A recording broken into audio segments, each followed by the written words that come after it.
Hey, it's Mazzy. Welcome back. The end of physical media.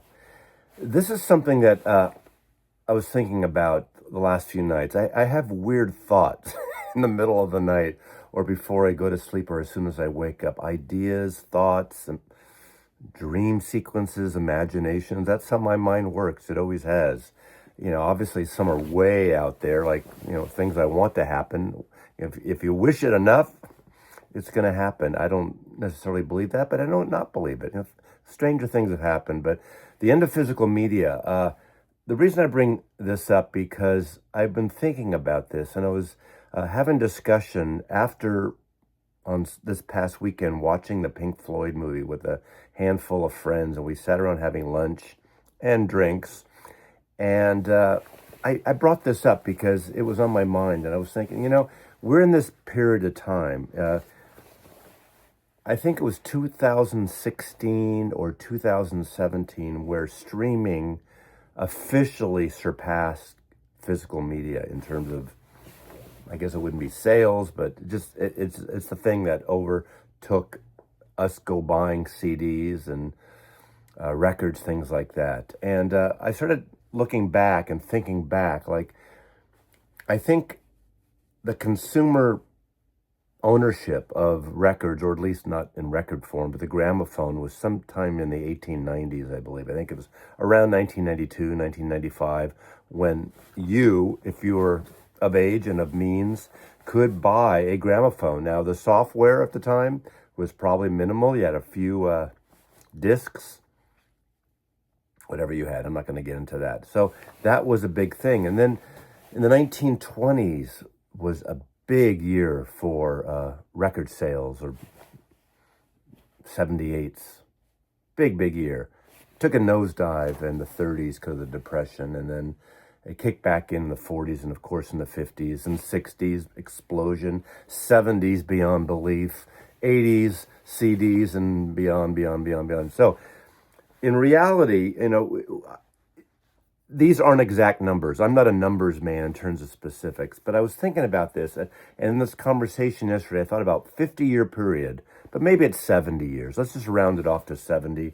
You could go back to the 20s, but then you take away the 30s, do the 40s, and everything. So let's say 70 years is probably,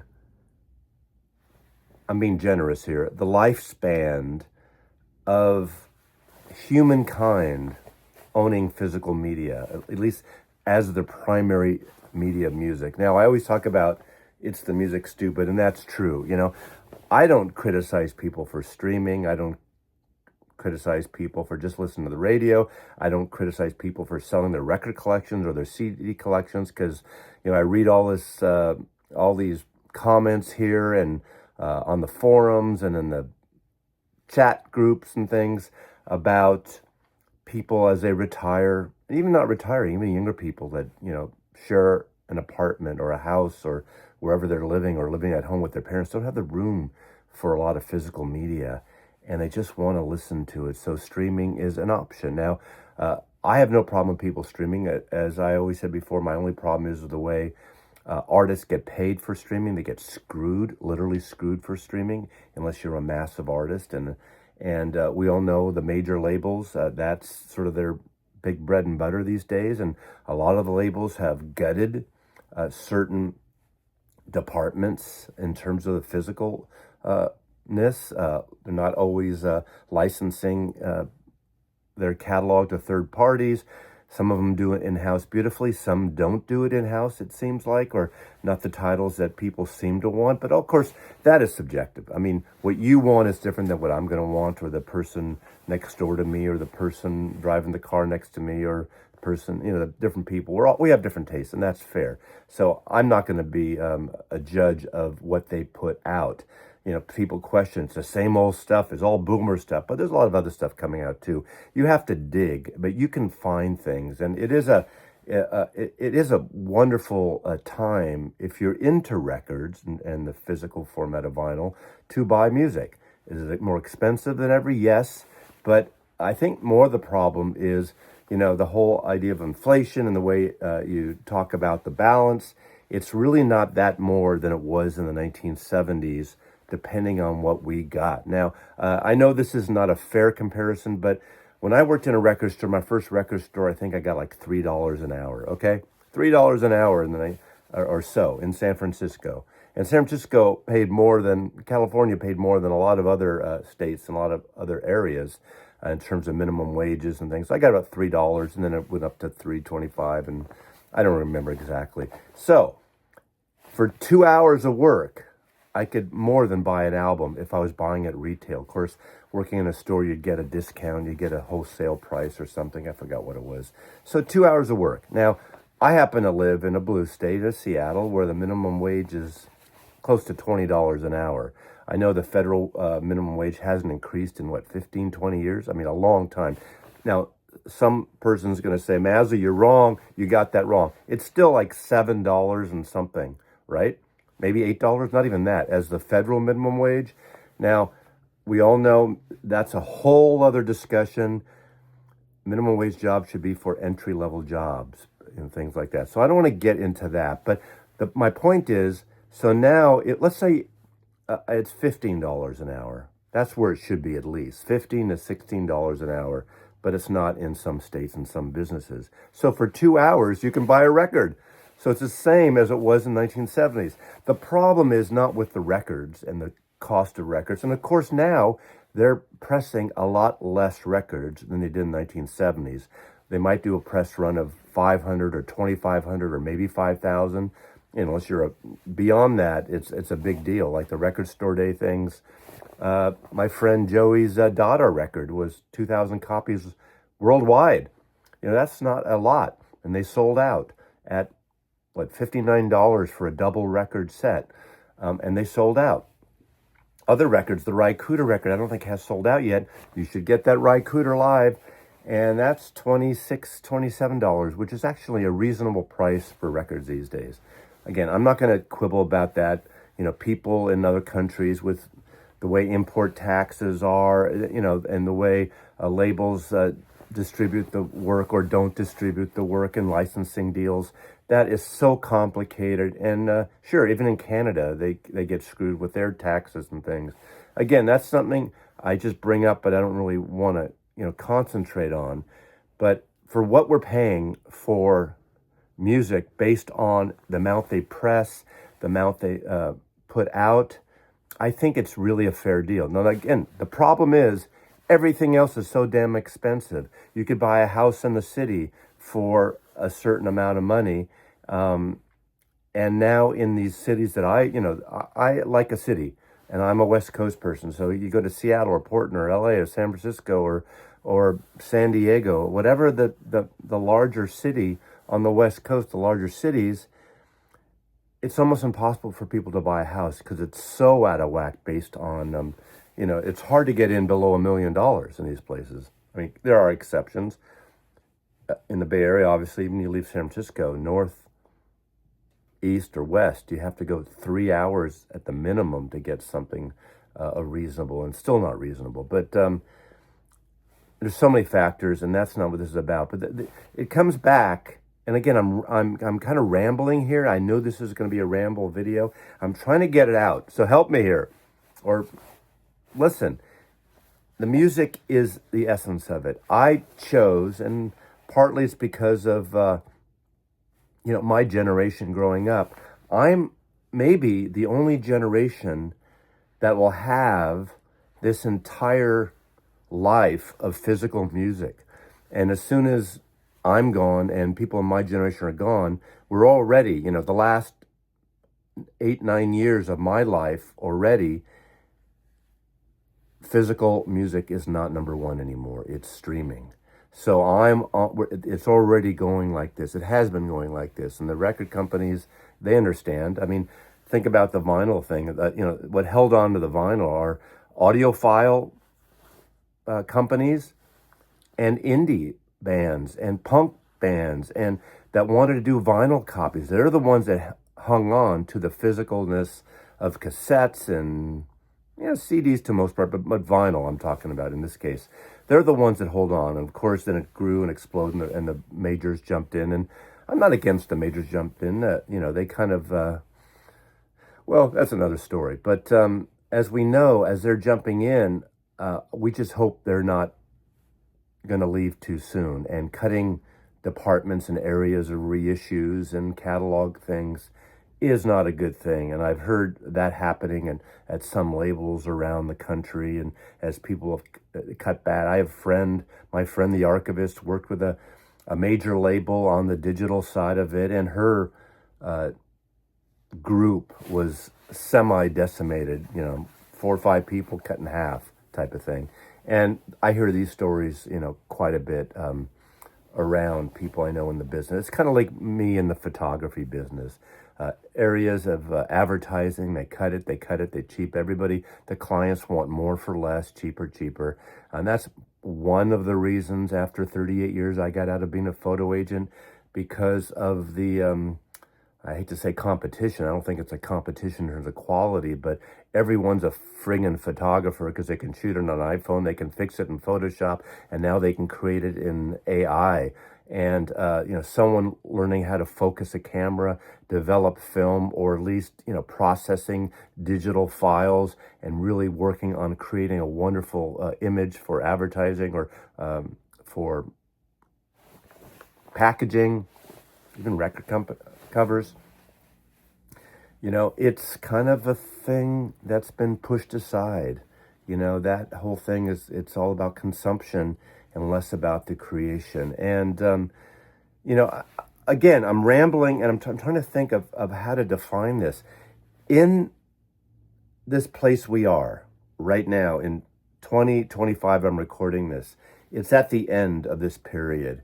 And my generation and your generation who's watching, it's probably going to be the end of physical media as we know it.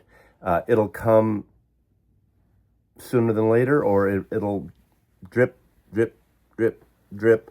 And then, it'll be a very kind of collectible thing, like, handmade leather art books and tipped in photographs in collections of hand-bound volumes, things like that.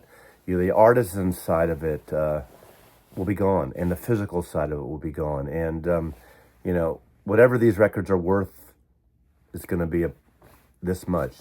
There's going to be so many out there, and people aren't going to have the room to store them, the time to listen to them, and unless you're a vintage collector of these objects. And there's so many pressed, we know that, of a lot of these things. And I'm not one in terms of collecting that really worry about value. I do have 2/3 of my collection still. I haven't really updated in a year. I'm sorry to the archivist who got me going on this. I'm apologizing to you for having not completed this. I should have completed this by now. But at 2/3, I see what my value is, but I don't have them in Discogs to know the value. But that value is a fictitious thing anyway. You have low, medium, and high. I use my medium for insurance purposes, but I can never sell them for that. If I was to sell these, I'd get a pittance, a little bit of something. Selling direct's the best way, but how long it'd take to sell 7,000, 8,000 albums. And that's really not what it's about. That's not why I have these records. And that's why every once in a while when I see a record that is worth a lot that I own, I'm fine with selling it if I have a repress. I don't need the original anymore, because that's where, seriously, I will stand by and be honest with me. It's about the music. Again, I love the artwork. I love the cover. I love the artifact. There are certain records that are originals that are just, the tactile thing about it are better than a repress. Take Blue Note and the Tone Poets. If I had 50 original Blue Note records, and some of those first press original records go for 50, 100, thousands of dollars in some cases, I would sell them off. I'm fine with the Tone Poets. I'm fine with the classics, because I just want that music, and I like it on vinyl. And there's been tons of videos and articles, and I included myself, doing the CDs versus vinyl, not as a real competition, but as a preference. There are people that will bitch about the clicks and pops and the costs and everything, and I totally get that. A vinyl, I buy both, but I hardly buy CDs anymore unless it's something I can get, because when I do play it, there's a certain feeling I get, emotional side I get, and interactive thing I get on records that I don't get on compact disc most of the time. When I put compact disc, it's mostly for having music on while I'm doing things. Vinyl records for me forces me to sit down. Now, see, I'm already going in a different direction what I planned on in this video. But so this 70, I'm going to go back again because I can't help myself. That's how my mind works. 70 years, these 50 to 70 years are it. It's over. It's going to be done. No other generation, aside from the ones watching this video now, will have physical media as their primary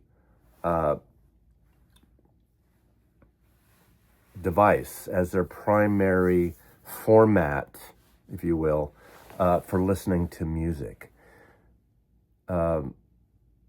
It's more on demand than any other. You know, streaming, sure, you can play the Dark Side of the Moon when you ask for it. It'll lead you to 20 other, 50 other, 100 other records that you may like, and you click up or down, I guess. But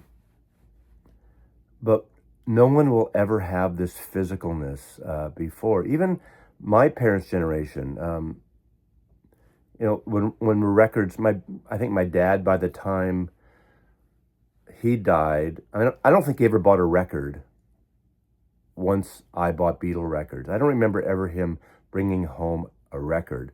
But before that, he had the old console. It was a higher one, not the longer consoles. Record player, radio inside, everything, changer. And he probably had, I mean, if he had 50 records, that would be a lot. Things like Respige's, Pines of Rome, a few comedy records. They bought Alan Sherman records. All the Jewish families bought My Son the Folk Singer, My Son the Nut, Hello Mutter, Hello Futter, right? Camp Granada, that kind of thing. They had some of the comedy records of the day, and maybe some Yiddish folk songs or something. But it wasn't important to them. And they never got home and put on a record. I don't think I ever remember my dad playing a record in the house. I played those Beatle records from February 1964 in the living room. All my records on the floor, you know, maybe I had 10 records, maybe less than that by that point, and by the mid 1964. But by the end of the year, my parents for Hanukkah got me a pull-down Magnavox, my own, because I didn't want me to be listening to stuff in the living room. And that's where it all started for me, for the most part, with a few exceptions, you know, things along the line. And it never ended. And I love playing records as much as I did before. But I just kept thinking, it was one of those things. On an earlier video, I talked about, in 1966, being in my bed, and there was a console, a little like a FM AM radio I'd gotten. It was I believe it was a Magnavox as well. And it had a great sound, a one speaker thing, but you know, FM had that warmer sound as when FM radio was happening, just starting. But it wasn't rock radio yet. I'm trying to think, it must have been AM radio. But I first heard Strawberry Fields Forever. And that all of a sudden clicked something. I remember hearing a rumor that it was about some orphanage John Lennon, or some cemetery John Lennon wrote about. And of course, we know it's this orphanage and things, but I think I first thought about it was a cemetery. And it was the first time, you know, being 12 and a half years old when that came out, that I thought about death, that I thought about the first time that I'm not going to live forever. And so that was that was 60, almost 60 years ago, 58 years ago now. And it was a very strange feeling. I wasn't frightened, but I just realized I'm not going to be on this planet forever. I mean, I feel blessed in a way that I'm here at where I am now at this age. and that I still enjoy listening to Strawberry Fields Forever and these other records. Um, just the idea that, we always know we're a blip on the map. The universe is expanding.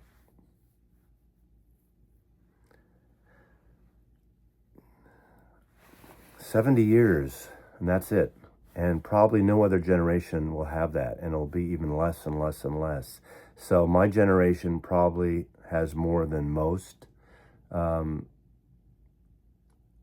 and the generation before, obviously, if they lived long enough to experience it and they enjoyed it.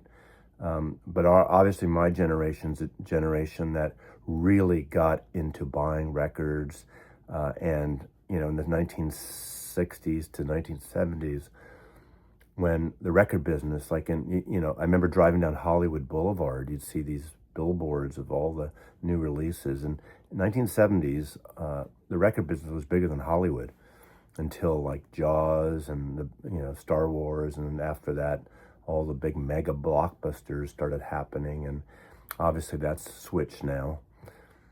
Hollywood's hardly Hollywood anymore, really, in some ways. But I'm digressing, and I just wanted to do this kind of therapy thing and just pondering this concept and idea that 70 years is probably all we had historically for physical music as the main distribution method of music. And there's going to be music, and I hope the people at Stream, whether they're younger people, older people, don't just simply say, play me some punk music or play me some jazz. I hope they discover entire albums. Now, obviously not every artist creates an entire album, but maybe I'm stuck on that because that's my generation in the 60s and 70s into the 80s. The album, the full album from start to finish, was the way to listen to music, and the most enjoyable way from my point of view. Sure, I like a hits collection, and you're at a party, you play, party records, and you dance, or you schmooze, or you cocktail it, whatever you do. But I think, I lived in a precious time for music, and a precious time for art creation, including as much as I say about the music, the cover and the artwork and the illustration and photography and design is, right there parallel with the music. I could say it's the cover art, stupid, because that is important too, but it's not as sexy as it's the music, stupid, right? Anyway, that's the end of this rant. I think it's gone on enough. I'm going to stop at 23 minutes because 23 is my lucky number. So thanks for watching. Your thoughts? Mazzy loves you.